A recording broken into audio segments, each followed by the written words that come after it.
नमस्कार, मैं हूं मिलिंद खांडेकर और आप देख रहे हैं हिसाब किताब। आम तौर पे मैं हिसाब किताब में कोशिश करता हूं कि हर सप्ताह नया विषय लेकर आऊं, लेकिन इस बार हम एसआईपी के विषय में ही चर्चा कर रहे हैं, एसआईपी का विषय ही रिपीट कर रहे हैं। इसका कारण ये है कि आप में से कई दर्शकों ने एसआईपी को लेकर पिछली बार जो मैंने वीडियो बनाया था उस पर कई सवाल पूछे थे और मुझे लगा कि इनका जवाब देने के लिए दोबारा एक वीडियो ही बनाना चाहिए। तो सवाल मुख्य तौर पे 2 तरह के थे। पहला सवाल ये है कि एसआईपी करते रहें या बंद कर दें, और दूसरा ये था कि अगर एसआईपी हम स्मॉल कैप में करें, मिड कैप में करें या लार्ज कैप में करें। ख़ास करके ये सवाल था कि क्या एसआईपी को मिड कैप और स्मॉल कैप में करना चाहिए। तो आज हिसाब किताब में इसी बारे में हम चर्चा करेंगे। और आपको पता ही है कि चर्चा इसलिए शुरू हुई क्योंकि आईसीआईसीआई प्रूडेंशियल एएमसी के जो सीआईओ यानी chief investment officer S Naren, उनका जो भाषण वायरल हुआ था पिछले महीने दिया गया, उसके बाद से ये चर्चा हो रही है कि क्या एसआईपी कहीं नुकसान का सौदा तो नहीं है। आपको पता है कि नरेन ने ये कहा था कि 2025 एक तरह से बहुत डेंजरस ईयर है। उन्होंने कहा था बाज़ार के लिए। उन्होंने ये भी कहा था कि हो सकता है कि अगर आपने पिछले कुछ महीनों में एसआईपी की है, ख़ास करके स्मॉल कैप और मिड कैप फंड में, तो रिटर्न नेगेटिव हो सकता है आने वाले दिनों में, वर्षों में। तो इसी संदर्भ में जब मैंने वीडियो बनाया था तो ये सवाल आए थे कि एसआईपी करें या ना करें, क्या कर रहे हैं तो बंद कर दें, और अगर करना ही है एसआईपी तो किस तरह के फंड में करें। तो इन दोनों सवालों के जवाब मैं बारी बारी से देता हूं। देखिए, पहली बात तो यह है कि एसआईपी बंद नहीं करनी चाहिए। अगर आप एसआईपी कर रहे हैं तो जानकारी कहती है उसको बंद मत कीजिए। एसआईपी यानी सिस्टमैटिक इन्वेस्टमेंट प्लान क्या है? आपके पास 2 ऑप्शन हैं। आप 1,20,000 रुपये एक मुश्त 1 तारीख को म्यूचुअल फंड में इन्वेस्ट कर दीजिए, और हो सकता है तब जब आपने ये 1,20,000 रुपये लगाए तो बाजार नीचे हो और साल भर बाद वो ऊपर चढ़ जाए और आपको बड़ा मुनाफा हो जाए। लेकिन शेयर बाजार के बड़े बड़े जानकार यही कहते हैं कि आप बाजार को कभी टाइम नहीं कर सकते हैं। मतलब निवेश करने के लिए यही समय सही है, ये पहचान बहुत कम लोगों को होती है। और वैसे भी जो म्यूचुअल फंड है, वो जो नए निवेशक है, जो निवेश की शुरुआत कर रहे हैं, उनके लिए सेफ माना जाता है, क्योंकि वहाँ सिर्फ एक शेयर में निवेश नहीं हो रहा, कई शेयरों में निवेश होता है। और वो कई शेयरों में भी आप निवेश एक समय मतलब लमसम क्यों करेंगे, तो उससे बेहतर है कि वो 1,20,000 रुपये को अगर आपने 10-10 हज़ार रुपये किस्त पे लगा दी 12 महीने की, तो मान लीजिए आपने 4 महीने पहले एसआईपी शुरू की है, अब बाजार नीचे जा रहा है, लेकिन आपने अगर वहाँ 2 महीने महंगे यूनिट्स खरीद लिए क्योंकि उसका एनएवी ज़्यादा था, यानी नेट एसेट वैल्यू उस फंड का ज़्यादा था, अब जिस भाव पे आप खरीद रहे थे अब उसके 10% नीचे हो गया, तो इस महीने जो आपको यूनिट मिलेगी वो सस्ती मिलेगी। और जब साल के आखिर में आप करेंगे तो एवरेज आउट हो जाता है, एक तरह से जो आपकी खरीद की कीमत है वो इसका एक औसत हो जाता है, जो कि ना ऊपर है ना नीचे है, और लॉन्ग टर्म में इसी का फायदा होता है। तो इसलिए पहली बात तो ये है कि एसआईपी सही है, एसआईपी करते रहना चाहिए, क्योंकि जब आप शेयर बाजार में एसआईपी के जरिए निवेश करते हैं तो आप कहीं ना कहीं लॉन्ग टर्म में जो इन्फ्लेशन आपका पैसा खा जाता है उसको बीट करता है, जो एसआईपी या इक्विटी बाजार का रिटर्न होता है। तो अब दूसरे सवाल पर आते हैं कि भाई करें तो कहाँ करें एसआईपी? लार्ज कैप में करें, मिड कैप में करें, स्मॉल कैप में करें? आप जानते हैं तीनों में अंतर है। लार्ज कैप मतलब ऐसी 100 बड़ी कंपनियां लगभग, जिनका मार्केट कैपिटलाइजेशन मतलब जिनके शेयरों की कीमत यानी कुल कीमत में कह रहा हूँ, वो टॉप 100 कंपनियों को हम कहते हैं लार्ज कैप। जैसे हो गया Reliance, state bank, HDFC bank, ICICI bank, इस तरह की जो बड़ी कंपनियां उनको लार्ज कैप कहते हैं। फिर आती है 100 से 250 वाली कैटेगरी की, जिनका मार्केट कैप है या मार्केट वैल्यूएशन है, उनको हम कहते हैं मिड कैप कंपनियां। और जो 250 से नीचे वाले मार्केट कैप की कंपनियां उनको कहते हैं स्मॉल कैप। तो जो बड़ी 100 कंपनियां हैं वो बड़ी स्थिर है, उनका बिजनेस लंबे समय से चला आ रहा है और वो एक स्थिर बिजनेस, एक स्थिर रिटर्न देगा। वो ज़्यादा रिटर्न नहीं देता लेकिन वो बहुत नीचे भी नहीं जाता है। वहीं जो मिड कैप है, जो नई कंपनियां हैं या कम मार्केट कैप वाली कंपनियां, वो नया नया बिजनेस में आई हैं, तो वहाँ ग्रोथ की संभावना मतलब रिटर्न की ज़्यादा संभावना रहती है, लेकिन उसमें रिस्क भी ज़्यादा है और रिटर्न भी ज़्यादा है। वहीं लार्ज कैप में रिस्क कंपैरेटिवली कम है लेकिन रिटर्न भी कंपैरेटिवली कम है।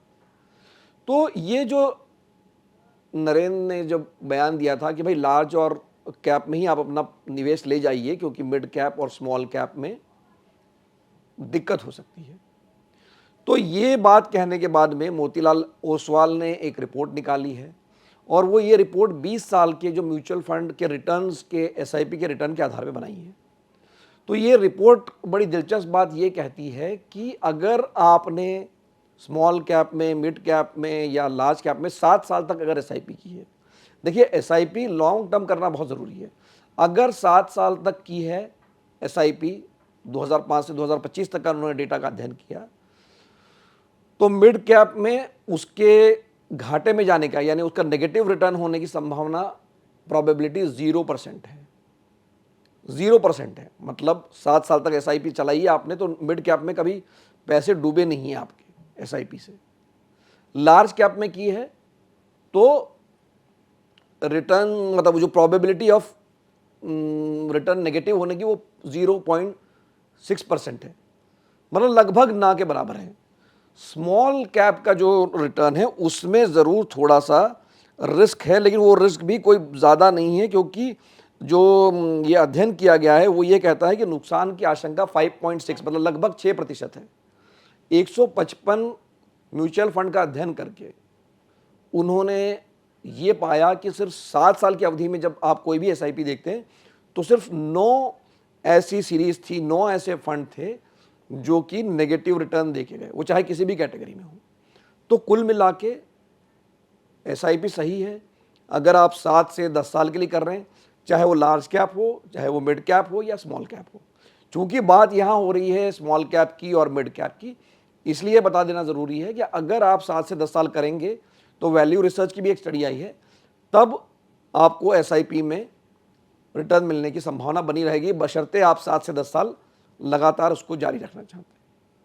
ये मोतीलाल ओसवाल की स्टडी में एक और मतलब दिलचस्प बात कह लीजिए, ध्यान देने वाली बात ये कही गई है क्योंकि ये स्टडी में 2008 का जो फाइनेंशियल क्राइसिस था वो भी शामिल है, 2020 का कोरोना भी शामिल है। तो उन्होंने ये पाया कि 2020 में सबसे खराब अगर कोई वर्स्ट परफॉर्मेंस सारे म्यूचुअल फंड के एसआईपी का रहा है तो वो मार्च 2020 में था, जबकि लॉकडाउन की शुरुआत हुई थी। तो उस समय उनका ये कहना है कि जिन लोगों ने हड़बड़ी में आकर एसआईपी बंद कर दी, वो अगर एसआईपी बंद नहीं करते या कम से कम पैसे नहीं निकालते और 1 साल भी रुक जाते, मतलब अगर 2021 तक भी रुक जाते, तो वही रिटर्न जो 2020 में नेगेटिव था या वो खराब परफॉर्मेंस था, वो 1 साल में बहुत बढ़िया बम्पर रिटर्न मिलता।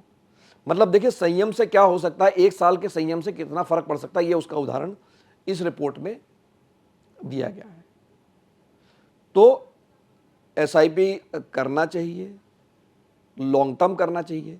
फिर भी आपका सवाल होगा कि भाई किस फंड में कितना पैसा लगाए, तो ये मेरी राय नहीं है, जो जानकारों ने जो राय दी है वो मोटा मोटा मैं उसका आपको सार बता रहा हूँ। वो ये है, सार कहता है कि आपका आधा पैसा लार्ज कैप फंड में एसआईपी होना चाहिए या लगना चाहिए और आधा पैसा मिड कैप और स्मॉल कैप में आप बांट सकते हैं, वो भी लगभग बराबर बांट सकते हैं। मतलब अगर आप 10,000 रुपये की एसआईपी कर रहे हैं तो 5,000 की एसआईपी आप लार्ज कैप में कर सकते हैं, बचे हुए 5,000 में आप बंटवारा कर सकते हैं स्मॉल कैप और मिड कैप में। लेकिन वो आपकी रिस्क एपेटाइट पर निर्भर करता है। अगर आपकी उम्र 50 साल से कम है, जब आपके पास समय है अभी भी अपने निवेश करने के लिए, तब ये जो लार्ज कैप में आप 50% का जो फॉर्मूला है, आप वो 50 साल से कम उम्र होने पर आप मिड कैप में और स्मॉल कैप में 60% भी तक जा सकते हैं। या अगर आप 50 साल पार कर गए हैं, 50 साल पे पहुंचने वाले हैं, तो ये उल्टा होना चाहिए कि लार्ज कैप में आप 60% कर दें और 40% आप मिड कैप और स्मॉल कैप करें। देखिए इसका कोई फिक्स फॉर्मूला नहीं है, अलग अलग ये जो विशेषज्ञों की राय है वो मैं बता रहा हूँ आपको। तो बाजार में उथल पुथल है, स्मॉल कैप मिड कैप पूरे बाजार में ही पिछले कुछ सप्ताहों से गिरावट चल रही है। लेकिन अगर आप लॉन्ग टर्म निवेशक हैं तो जो जानकार है वो कहते हैं घबराने की बात नहीं है, एसआईपी कीजिए, लेकिन उसका डिस्ट्रीब्यूशन एक बार देख लीजिए कि लार्ज कैप में कितना है और स्मॉल कैप और मीडियम कैप में कितना है, और उसकी अवधि पर ध्यान दीजिएगा कि मिनिमम 7 साल से 10 साल तक अगर आप करने के लिए तैयार है तभी एसआईपी करने के लिए उतरिए। आप रोज़ रोज़ का रिटर्न देखेंगे तो हो सकता है कि आपको शॉर्ट टर्म में निराशा हाथ लगेगी, लेकिन जो फ़ायदा दिखता है वो आपको 10 साल में ही दिखता है। पिछली बार भी हमने उदाहरण दिया था कि अगर आपने 10 साल पहले लार्ज कैप फंड में 10,000 रुपये की एसआईपी की थी तो उसकी कीमत लगभग 23-24 लाख हो जाती है, मतलब 12 लाख लगा के आप 23-24 लाख ले लेते। और जब आप मीडियम और लार्ज कैप की बात करते तो ये रिटर्न जो है वो लगभग 3 गुना के आसपास था। तो एसआईपी सही है, लेकिन संयम ज़रूरी है, आपका एलोकेशन जो है वो भी ज़रूरी है।